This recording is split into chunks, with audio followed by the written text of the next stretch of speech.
This series contains adult language and descriptions of graphic violence throughout.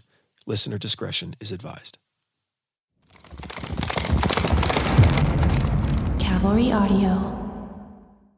This is Jeff Apple from Cavalry Audio. During the production of The Devil Within, we conducted several interviews to help give color and context to the tragic story of Tommy Sullivan, including one interview that we've saved until now. I sat down with the writer-director of The Devil Within, Brandon Morgan, to get his personal insight on the story, the genesis of the podcast, and his thoughts on the ordeal, more than 30 years later. Jefferson Township is Brandon's hometown. He was 15 years old that night in January. He saw firsthand the fallout from those tragic events that stayed with him and were still clear in his mind after 3 decades when he finally decided to tell the story. Hey, Brandon, great to catch up with you again. You too, thanks.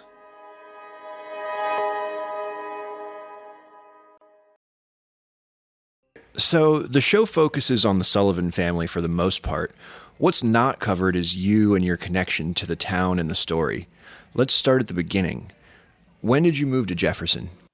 I moved there when I was 3. I was born up in Maine, an Air Force brat. In 76, my dad started flying out of the New York airports he started flying commercially. And so they just kind of drew a circle on the map from Manhattan, an hour away from the city, and started looking for houses and found this great little town called Jefferson. And we moved in. I was, like I said, I was 3. My older brother was 7, a little 3-bedroom house on Schoolhouse Road. It was great. My mom got a job as a teacher in the school system there, and was a high school math teacher for the next 30 years. It was a great place to grow up.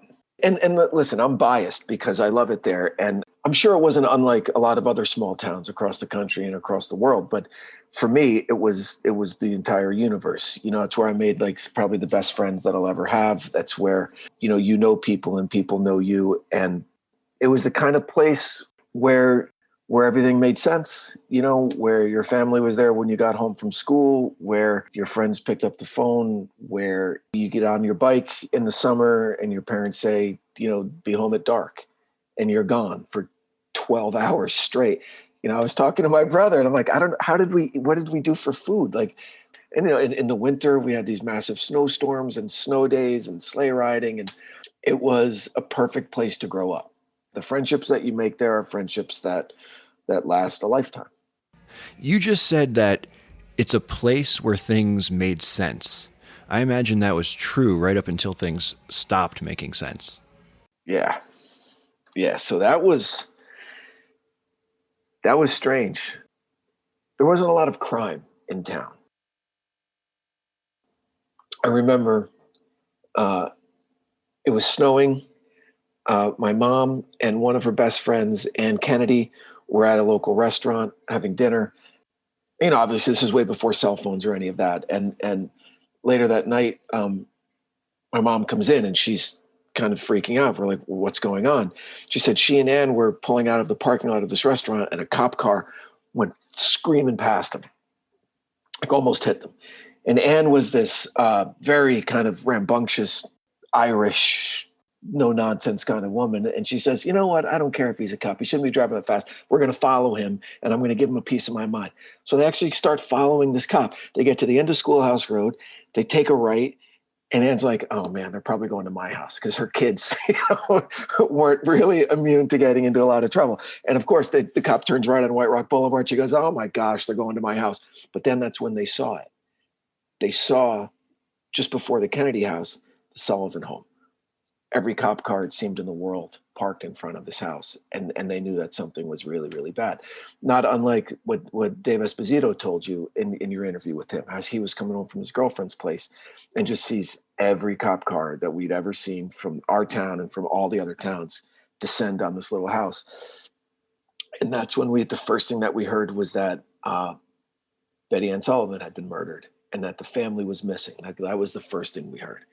And then the rest of the night, the conversation was dominated by how Stuart Kennedy was one of the first to go into the house and helped Officer McConnelly clear the house. And we're like, why the hell would Stuart do that? He's not even a cop. They go, yeah, but he's probably the toughest kid in the neighborhood. So who else would you want going in, And then And then it slowly started trickling out the next morning that they found Tommy dead, that he'd killed himself. And then in the days following that, all of this satanic stuff started coming out. How did that affect you and your friends? When something like that happens in a small town, I'm sure it's all people were talking about. Had you ever heard about Satanism before this?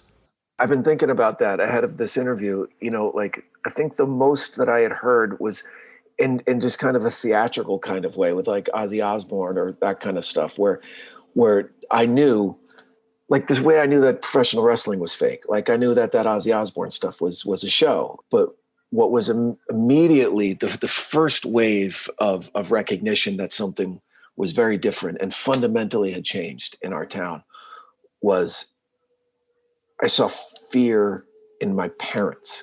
And that's normally not something that you're aware of as a kid. Like if you think back to being a teenager, right?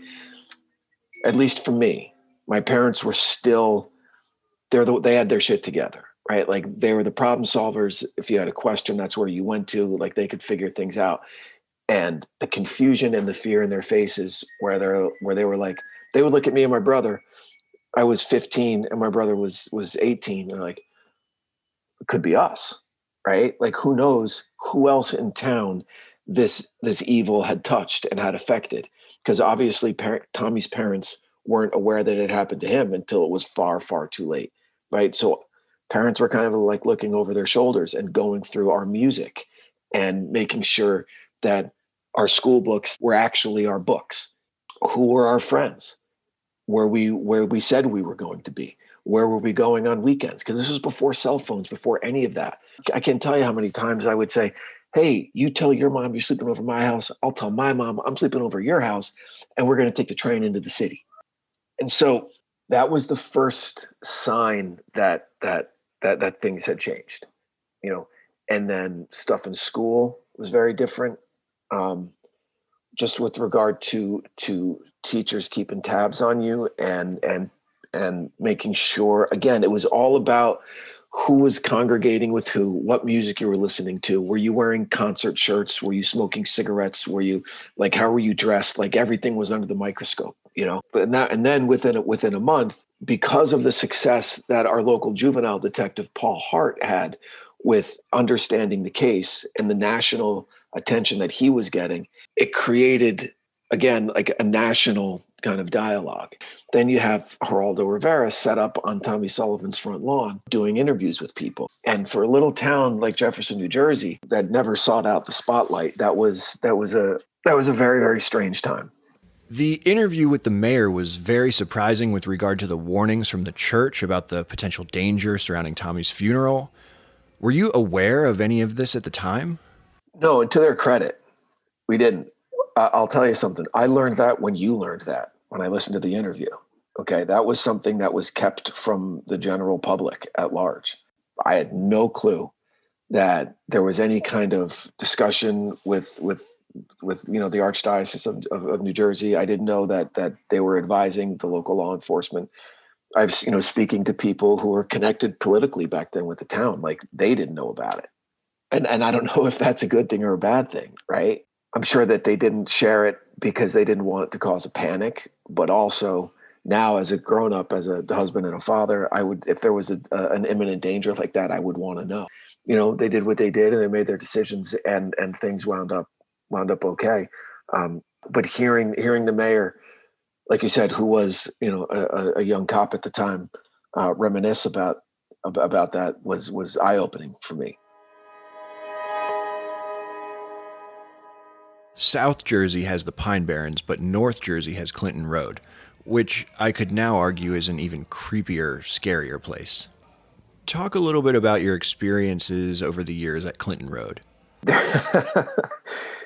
It's a weird town, man. I'm telling you, it's a weird town. It's a beautiful town, and I love it. And just like any other place, it has its folklore and it has its legends, right? And so it's a valley. To get anywhere, you either have a long drive across the valley floor or you have to go over mountains. One town over, Sparta. To get over Sparta Mountain Road, there's the new road, and then there's an old one that kind of winds up through the woods. On the windy road up through the woods, you can't go over that hill without some adult in the car talking about the beast that roams the woods of Sparta Mountain Road. And so from a little kid, we were like, ooh, look out the window, try and find the half man, half deer beast in the woods, right? It was like a joke. But so we were always living with that. And some people believed it to be true, and everyone else knew it was kind of a myth. Then as you get older and you get through middle school, you start hearing about Clinton Road, the most haunted road in America. And at that point, as soon as you know someone who's got a driver's license and a car, right, on the weekends in Jersey and Jefferson, that's where you'd go.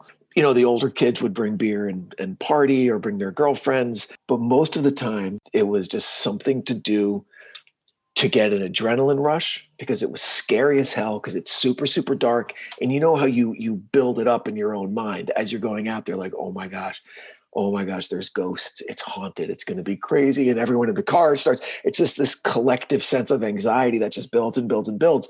So by the time you get there, any little thing that you hear or you see just sets you off, and people go, ah, and like freaking out. And if you're brave enough, and maybe only half the time did anyone actually get out of the car and walk through the woods, and then like, forget it. Then you're like spring loaded to just freak out and run back to the car, because it gets built up so much. And it was so scary. So I remember tons of times just being out there with a car full of crazy high school kids, looking for that spook, that scare, that adrenaline rush that, lets you feel alive on a summer night.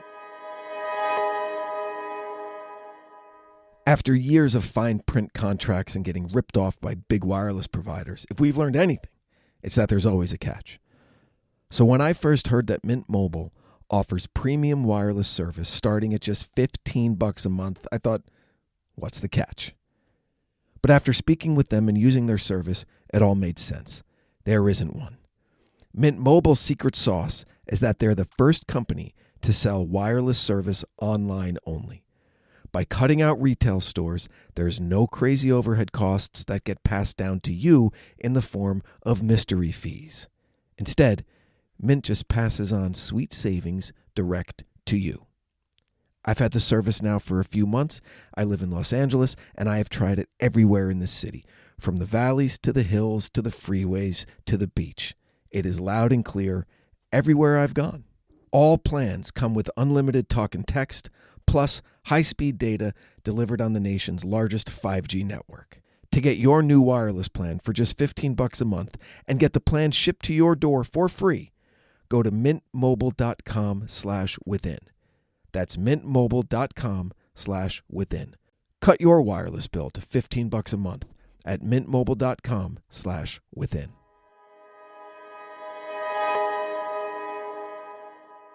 Did that curiosity, that chasing the adrenaline rush of a scare, did that carry over at all into any interest in the lore of what happened to Tommy, the books, the literature that he was reading? Did you or any of your friends start to explore that? That's a great question. And I hadn't thought about it for a while, but I know exactly what the answer is. The answer is no. And the answer is, more specifically, the overwhelming feeling around the youth of Jefferson was to protect the town. So we wouldn't go out there like, oh, we're curious about the Satanism stuff. We would go out there to see if there were still Satanists in the woods and to like drive them off. We were really offended that someone had the nerve to bring that, to our shores, and we're not going to allow it. And I think there was only one time that I know of that anybody actually ever saw anybody in the woods, like dressed in a cloak and had like a big staff and like very theatrical. And that person was more scared than the kids who found them were, and they ran off. It became such a hot topic, and it was so in the zeitgeist of the time that it just wasn't a viable location for those kinds of ceremonies anymore, because everybody was aware of it, and so they moved on. But for a time, that was the hotbed of Satanism in the Northeast. So how did the podcast come about? I'm a writer director living in LA. I left Jefferson when I was 18. And it's a story that had just been sitting with me for a really, really long time, in a way that I wasn't entirely that hadn't become clear yet to me. But they tell you as a writer, write what you know. And so a couple of years ago, I was sitting around wondering what I was going to do next, and our friend Dana, I had mentioned this to him, and I wrote it out as a television show first. And Dana read it, and he said, this could work. This could work as a podcast. And I had never written for audio before. I had never done it, but I was encouraged to take a swing at it, and so I did. And I really enjoyed kind of the long form storytelling of it, because in like a 30-minute television show where you have to develop characters and all of that, I didn't really have the room to really like explore Richard Cross and to explore his history and Cross Castle, or that little aside that we did with Violet Riker and the establishment of the Riker Public Library, and to really have kind of a parallel narrative, which was kind of a love letter to Jefferson from my point of view, from a kid who grew up there and loved it then and loves it still, while also being able to tell the story of what happened to Tommy that night, and the questions that are still around, and how it still sits kind of uneasy in me all these years later. Speaking of all these years later, when was the last time you were in Jefferson? Last April, last spring. My mom still lives there. I went back to see her. I've got a lot of friends still there. And did you get out to Clinton Road or any of the places from the podcast? I did. The first thing I did was I went up to the municipal building and I sat down with the mayor to thank him for participating. And he's a good man. He's a good guy. I remember him from when I was in high school when he was a young officer. He was always involved in the community. He was the guy who would, in his uniform, he would come to the high school like the day before prom night and give a speech about not drinking and driving, and we would do a lot of community outreach with the kids. Same with Detective Hart. He was the youth detective. Like, everybody knew him, and they knew his daughters. He had 2 daughters that I was in high school with. Short answer is yes. I went there. I saw my mom. I ate a bunch of pizza, and then and the funny thing, and I got to tell you, was that was the first time in my life that I'd been to Clinton Road in the daylight. And it was a very, very, very different experience. It's such beautiful country there. It's so nice. And, and I see backpackers and I see joggers and I see, and during the day, it's not scary at all. And, you find Hanks Pond, walk around the lake, and just kind of marvel at, the ruins of the castle and the big rocks, and you sit there and try to imagine what it looked like 100 years ago, before the forest grew back, and when there were big lawns, and it was actually a really nice experience, really, really nice experience, completely different from the last time that I had been there. Previous time there was 30 years ago, and it was one of those high octane adrenaline fueled, like, oh man, we're gonna die, right? And it was after the murders. It was after Tommy killed his mom and then killed himself, when like the satanic panic was in full swing, right? And I remember we were at the pool hall and we were bored, and someone was like, let's go to Clinton Road. And half the people we were with were too scared. They're like, no, man, that's not cool. And they were, kind of couching their fear and like, it's disrespectful, right? But they were just scared, right? And so just a little bit of goading. And now all of a sudden, 8 of us are in one car and we're driving out there and it's pitch dark and we're scared shitless. And then, oh man, I'll never forget this. We're going to do this U-turn, right? And the headlights flash across this guardrail, and written in black spray paint, it says, "We miss you, Tommy." And everybody just went, ah! We just didn't even get out of the car. We just hauled ass back to Jefferson. Yeah. I hadn't been there in 30 years. And now I'm back. I was back there last year, and it was gorgeous and beautiful and completely different, so that says something about a town's willingness to move on and to deal with stuff. But in other ways, it's a little disheartening how the town has moved on, because earlier, when my previous trip to my last one 2 years ago, when I first started the investigative kind of work for this, and I called the police station just for like a records request. Okay. And I'm talking to a young deputy, a desk sergeant, whatever. And I said, yeah, I'm requesting some records regarding the Tommy Sullivan case. And he hadn't heard of it.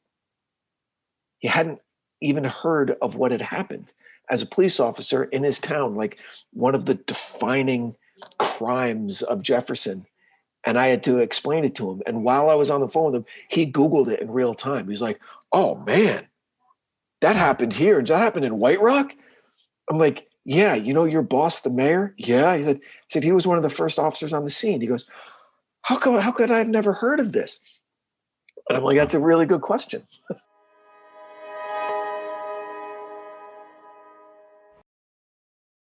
How do you think the show will be received by the residents of Jefferson? Did you wrestle with that as you were writing? I didn't.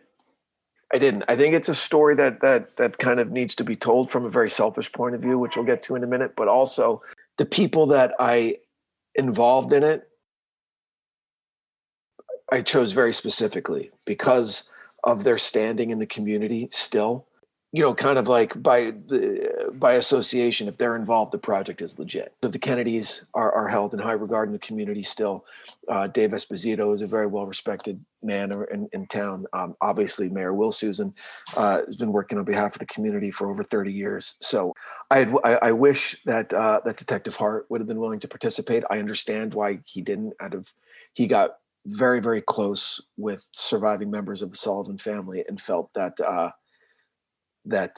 his involvement in something like this might upset some of them. I totally get it. We had several long conversations on the phone, and he's a good guy, and I respect his decision. But with the other people that are involved in it, I think they give it enough credit that the townsfolk will. Some of them listen. They're not going to want to rehash old wounds and to remember it, you know. But there's a larger audience out there that I think could benefit from it, or that could just enjoy it. Is there anything you wish made it into the story? Anything that you left out that you can talk about here? You know,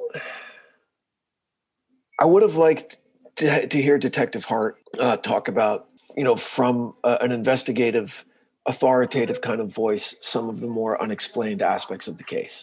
Such as Tommy and how he died, his alleged suicide.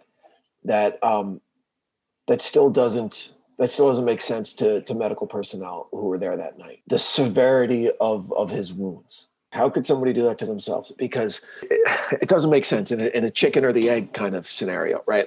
To be able to cut your throat that severely would require the force of both hands, right? And even then, by the time you get even like halfway, you're probably not going to have the strength to finish it. But regardless, he didn't have both hands because his one wrist was severed so severely it was almost dangling by a thread from his arm. So he only had one hand, you know. So that aspect of it feels like was brushed under the rug, okay, and was saying, "Yep, nope, suicide." Boom, to button it up and to close it up. And I don't know if that was out of a sense of pressure from the church or from a desire just to move on. But there aren't any answers that make sense unless there was another person there, okay, which if there was, why was it covered up, right? And apparently there wasn't any evidence of a second person being there in the woods, or something that no one can explain and no one can understand.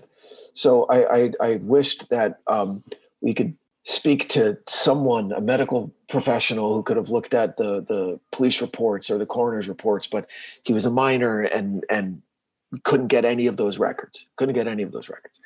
And ultimately, I would really, really like to know what the church knows. I have a friend in LA who has a very, very wealthy, like, best friend. This guy that he grew up with is just enormously wealthy. And a couple of years ago, maybe longer now, like 10 years ago, he told me that he made a massive donation to the Catholic Church and was granted access to the archives, right? The secret, like, Vatican archives, because he wanted to, like, look around and, like, look at, like, Da Vinci manuscripts and that kind of stuff. And he did it, right? So I want to know what's in there. And if something crazy and paranormal like that actually happened in my hometown all those years ago, you know, I again, and I know people are going to go, "Oh, geez, come on, Brandon," but for a 15-year-old kid to hear the stories of what was going on then, it sparked my imagination in a way that still hasn't been satisfied. Did this project help satisfy that? Did you write this as a way to heal or maybe exercise some personal demons in some way? Yeah, I wasn't really aware of that as my intention going in, but the further I got into the story, and especially towards the end, where we get into the area of where it's impossible to know exactly what happened, right? Where no one else in that basement was alive, where no one in that car when Tommy was trying to flee, no one was there, no one is alive, where no one else was in the woods with him that night. So we don't really know what happened. And what I found out, what was still kind of alive in me, was this unwillingness to believe that a contemporary of mine, that a kid who grew up around the block from me, could do something like that of his own volition. That this kid could be so angry or be so influenced by music, right, or by a book, that he could do that to his mom and then do that to himself. And so, as you know, in the last episode, I found myself constructing this narrative that kind of paints him as a hero, a reluctant participant in these terrible acts, and that he fought as hard as he could to stop, and then was ultimately unsuccessful in that. But once something that is public record that was found, a piece of evidence, was the contract that Tommy wrote in his own hand, an agreement between himself and the great demon of hell that he would kill his whole family and then kill himself. And he wasn't successful in that. Okay, his dad and his little brother survived that night. So it seems like, at least from the outset, that Tommy was fully committed to fulfilling that contract and then didn't. And so I latched onto that piece of information, and in the absence of evidence to the contrary, that's what I think happened. Okay, or at least that's what I hope happened. I hope that somewhere in the darkness of what was going on in his mind, he fought back against those urges and was able to save the lives of his dad and his little brother, because that would make the whole scenario sit a little easier in my mind. And I could relate to him a little bit more now. And he doesn't seem like that monster anymore to me. And listen, even though he probably is, I mean, is it probable that he was an angry kid and he snapped and he killed his mom? Probably. Okay. And is there some way that he could have hurt himself as egregiously as he did? I guess. Okay. No one knows for sure. And I prefer the scenario that we came up with here for how the story ends. That's what I'd like to think. And so, yeah, it was a bit of an exorcism personally, right? A bit of a purging of that idea of 14-year-old kid as a monster, right? I wanted to try and get rid of that and just look at it from a different point of view. And I'm satisfied with it now. I don't have to dwell on this story anymore. Well, hopefully this project can bring some closure and maybe educate some people as well. And that's a really good point that you make, because the lore of Satanism is real. Satanism as an institution isn't a dark and evil and murderous group of people. But like everything, there are some fringe branches of it that are. Okay. Just like there are fringe branches of every kind of organized kind of group that find like the darker side of things. But there are kids out there that are susceptible, and adults that are susceptible to it. So, but I hope this does shine some light and educate some people on things, and just as a remembrance of this broken, unfortunate family that this terrible thing happened to.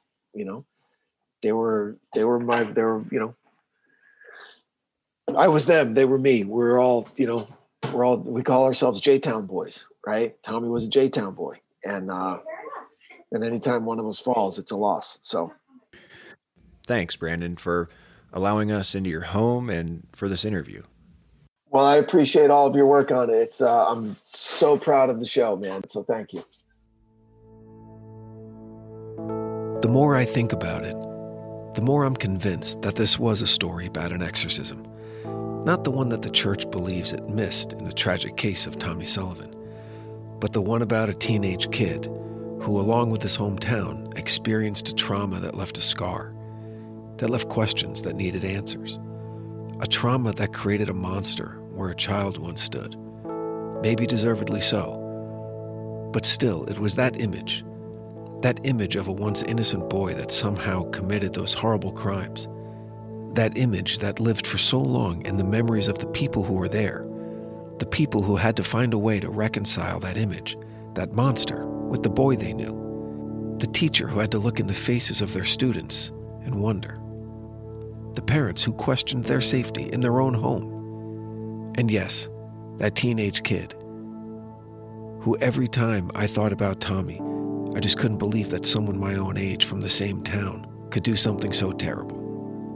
And so, more than 30 years later, I decided to write about it. And this time, I could craft a narrative where Tommy was something of a hero and not the monster that he actually was. We'll probably never know exactly what happened in the basement of the Sullivan home that night, or in the woods behind the Eastman home a little while later.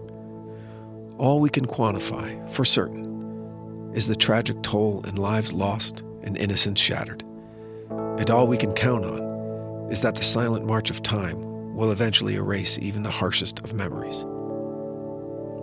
Now, with this particular demon purged from the mind of the writer, it's time for a new chapter. Thank you for listening to Season 1 of The Devil Within. Please make sure to subscribe to the podcast so you don't miss updates on future seasons. For Cavalry Audio, I'm Brandon Morgan. Go tell that long-tongued preacher, go and tell that true believer, tell the reverend, the church, the gatekeeper, tell him the God's gonna cut them down. The Devil Within is a Cavalry Audio production, written and directed by Brandon Morgan. Original score by Monkey Mind Music Group. Original music by Bruce Whitkin. Executive produced by Keegan Rosenberger and Dana Brunetti. For Cavalry Audio, I'm Brandon Morgan.